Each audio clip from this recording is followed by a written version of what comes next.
اعوذ باللہ من الشیطان الرجیم، بسم اللہ الرحمن الرحیم۔ اسلام ٹائم میں خوش آمدید، اجازت ایک بار پھر حاضر خدمت ہے۔ مجلس علماء مکتب اہل بیت ملک بھر کی طرح بلوچستان میں بھی فعال ہو چکی ہے۔ گزشتہ مہینے بلوچستان میں مجلس علماء مکتب اہل بیت کے صوبائی رہنماؤں کا انتخاب ہوا۔ مجلس علماء بلوچستان کے صوبائی صدر ذوالفقار علی سعیدی صاحب نے آج ہمیں وقت دیا ہے، ان سے گفتگو کریں گے مجلس علماء مکتب اہل بیت کے مقاصد اور بلوچستان میں اس کے کردار کے حوالے سے آج گفتگو کریں گے۔ ہمارے ساتھ علامہ صاحب موجود ہیں، بہت شکریہ مولانا ذوالفقار سعیدی صاحب، آپ نے وقت دیا ہمیں۔ سعیدی صاحب، سب سے پہلے بتائیے گا کہ مجلس علماء مکتب اہل بیت کو کن فکری اور نظریاتی بنیاد پر عمل میں لایا گیا ہے اور ملک و قوم میں اس کا کیا منفرد کردار ہے؟ اعوذ باللہ من الشیطان الرجیم، بسم اللہ الرحمن الرحیم، اللہم صلی علی محمد و آل محمد۔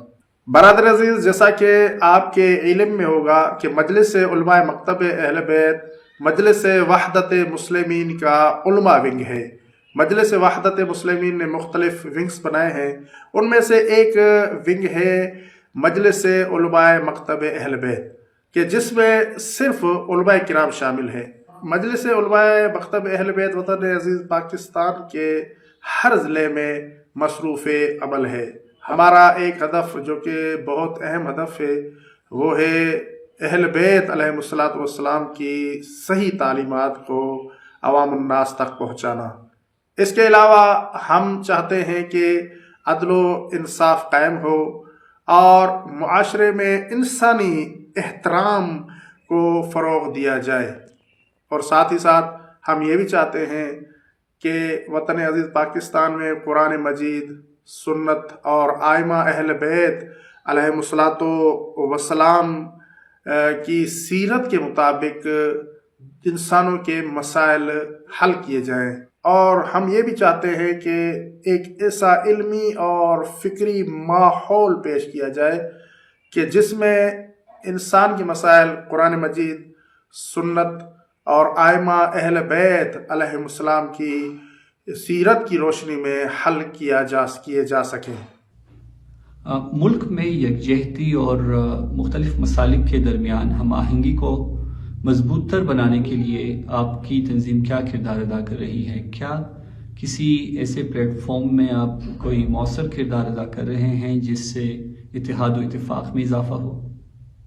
ہم سمجھتے ہیں کہ ملک کی ترقی، امن اور بقا کا راستہ اتحاد بین المسلمین سے گزرتا ہے، بین المسالک ہم آہنگی سے گزرتا ہے۔ اس لیے ہماری تنظیم ہمیشہ کوشش کرتی ہے کہ اتحاد بین المسلمین کو فروغ دے۔ اس سلسلے میں مجلس علماء مکتب اہل بیت مختلف مکاتب فکر کے علماء کرام کے ساتھ رابطے میں ہے، چاہے ان کا تعلق کسی بھی مکتب فکر سے ہو۔ مجلس علماء مکتب اہل بیت کوشش کر رہی ہے کہ تمام مسالک کے علماء کرام کے ساتھ رابطے میں رہے، اور اسی طرح مجلس علماء مکتب اہل بیت ملی یکجہتی کونسل جیسے فعال پلیٹ فارم سے بھی مربوط ہے، اور اس میں بھی اس کا خاص کردار ہے۔ اور صاحب، مجلس علماء مکتب اہل بیت نوجوانوں کی فکری اور اخلاقی تربیت کے لیے کیا کردار ادا کر رہی ہے؟ نوجوان نسل ہمارے مستقبل کا سرمایہ ہے، اس لیے سب کو چاہیے کہ نوجوان نسل کی تعلیم و تربیت پر خاص توجہ دے۔ میں نے پہلے بھی عرض کیا کہ مجلس علماء مکتب اہل بیت پاکستان مجلس وحدت مسلمین کا علماء ونگ ہے۔ مجلس وحدت مسلمین کے مختلف ونگز ہیں جو کہ کام کر رہے ہیں، ان میں سے یوتھ ونگ بھی ہے اور علماء ونگ بھی ہے، عزاداری ونگ اور اس طرح کے دوسرے اور ونگز ہیں تو جو کہ کام کر رہے ہیں۔ ان میں سے ایک مجلس علماء مکتب اہل بیت ہے، یوتھ ونگ کے جو نوجوانوں پر مشتمل ہے، اور اس میں ہمارے جوان کام کر رہے ہیں۔ مجلس علماء مکتب اہل بیت سے وابستہ علماء کرام کوشش کرتے ہیں کہ نوجوانوں کی تربیت کے لیے یوتھ ونگ کے پروگرامز میں شرکت کرے۔ ان کی طرف سے جو سیمینارز منعقد کیے جاتے ہیں، تربیتی کیمپس منعقد کی جاتی ہیں، ان میں بھی مجلس علماء مکتب اہل بیت سے وابستہ علماء کرام شریک ہوتے ہیں اور کوشش کرتے ہیں کہ اپنے فکر کے ذریعے سے، اپنے علم کے ذریعے سے ان نوجوانوں میں ایک انقلاب لائیں، ان نوجوانوں کے اندر علمی بیداری کرے، اور ان کے اندر علمی بیداری ہو اور ان کی اچھی تربیت ہو سکے۔ مجلس علماء مکتب اہل بیت کے علماء کرام ہمیشہ اس کام کے لیے کوشاں ہیں اور نوجوانوں کی تعلیم و تربیت کے لیے کوشش کر رہے ہیں۔ مولانا صاحب یہ بتائیے گا کہ صوبے میں مذہبی رہنمائی کے علاوہ مجلس علماء مکتب اہل بیت کون سی سماجی اور فلاحی خدمات سر انجام دے رہی ہے؟ ہم سمجھتے ہیں کہ دین اور خدمت ایک دوسرے سے جدا نہیں ہے، اس لیے مجلس علماء مکتب اہل بیت سے وابستہ علماء کرام ہر وقت عوام الناس کی خدمت کے لیے کوشاں رہتے ہیں۔ خاص طور پر میں نے پہلے بھی عرض کیا کہ مجلس علماء مکتب اہل بیت ایک پلیٹ فارم ہے علماء کرام کا، اور اس میں صرف علماء کرام ہی ممبر بن سکتے ہیں۔ اس لیے مجلس علماء مکتب اہل بیت سے وابستہ علماء کرام کی خدمت کے لیے ہم ہمیشہ کوشاں رہتے ہیں۔ ان میں سے ایک کام جو کہ ہم اس وقت کر رہے ہیں وہ ہے علماء کرام کے مالی مسائل حل کرنے کے لیے قرض الحسنہ علماء کرام تک پہنچانا۔ اس کے لیے ہم مختلف اداروں کے ساتھ ماوا ٹرسٹ اور اس طرح کے دوسرے جو ادارے ہیں ان کے ساتھ رابطے میں، اور اس طرح علماء کرام کے بچوں کی تعلیم و تربیت کے لیے بھی ہم کوشش کر رہے ہیں، اور علماء کرام کے بچوں کی تعلیم و تربیت کے لیے ہم اسکالرشپ کا بھی سلسلہ مرکز نے رکھا ہے، اور علماء کرام کے بچوں تک اسکالرشپ پہنچائی جا رہی ہے۔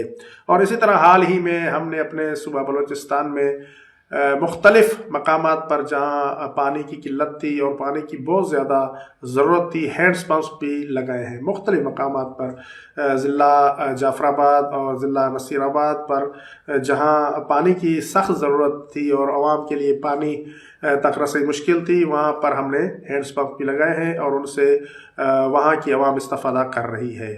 آخری سوال آپ سے کرنا چاہوں گا، آپ کے ٹینیور میں اس دوران جب آپ صدارت سنبھال رہے ہیں بلوچستان کی، اس دوران صوبے میں آپ کے کیا اہداف ہے، کیا مقاصد ہے آپ کے، اور نوجوان نسل کے لیے بالخصوص آپ کے پیروکاروں کے لیے آپ کا کیا پیغام ہے؟ جناب عالی، آئندہ 5 سالوں میں سمجھتا ہوں کہ مجلس علماء مکتب اہل بیت کا سب سے بڑا جو ہدف ہے وہ ہے وطن پاکستان کے ہر ضلع میں ایک مضبوط تنظیمی نیٹ ورک علماء کرام پر مشتمل ایک تنظیمی نیٹ ورک بنایا جائے، اور اس نیٹ ورک کے ذریعے سے ہم عوام کی خدمت کر سکیں۔ اور اس کے علاوہ ہم یہ بھی سمجھتے ہیں کہ ایک اہم ہدف جو آئندہ 5 سالوں تک انشاءاللہ ہمارا ہونا چاہیے وہ ہے عوام اور علماء کے درمیان میں مضبوط رابطہ۔ عوام اور علماء کے درمیان میں جب تک مضبوط رابطہ نہیں ہوگا اس وقت تک ہم عوام کی خدمت نہیں کر سکتے اور عوام تک ہماری رسائی نہیں ہو سکتی۔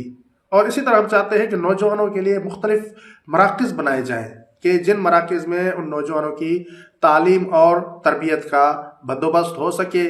مختلف اضلاع میں جہاں بھی ضرورت ہو، جہاں بھی ممکن ہو، ہم کوشش کریں کہ ہم مختلف مراکز تشکیل بنائیں اور ان مراکز میں ہم نوجوانوں کی صحیح تربیت کر سکے۔ اور میرا کوئی خاص پیغام نہیں ہے، بس میرا ایک پیغام علماء کرام کے لیے ہے، اور وہ یہ ہے کہ علماء کرام چاہے کسی بھی مکتب سے تعلق رکھتے ہوں، کسی بھی مسلک سے تعلق رکھتے ہوں، انہیں چاہیے کہ اتحاد اور اتفاق کو فروغ دیں، وحدت اسلامی کے لیے کوشش کریں، اور ایک دوسرے کے جو فروعی مسائل ہیں انہیں ہوا نہ دیں، اور عوام تک بھی یہ پیغام پہنچائیں اپنے ممبر کے ذریعے سے، اپنی تقریروں میں، اپنی مجالس میں عوام تک بھی اتحاد اور اتفاق کا پیغام پہنچائیں تاکہ ان کے درمیان میں اتحاد اور اتفاق برقرار رہے۔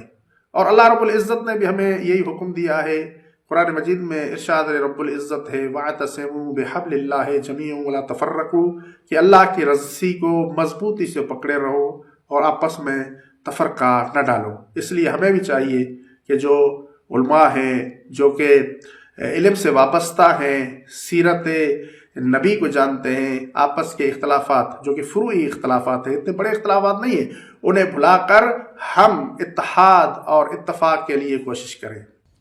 بہت شکریہ وقت دینے کا۔ ناظرین، آپ علامہ ذوالفقار علی سعیدی صاحب کی گفتگو سن رہے تھے، جو مجلس علماء مکتب اہل بیت بلوچستان کے صوبائی رہنما ہیں۔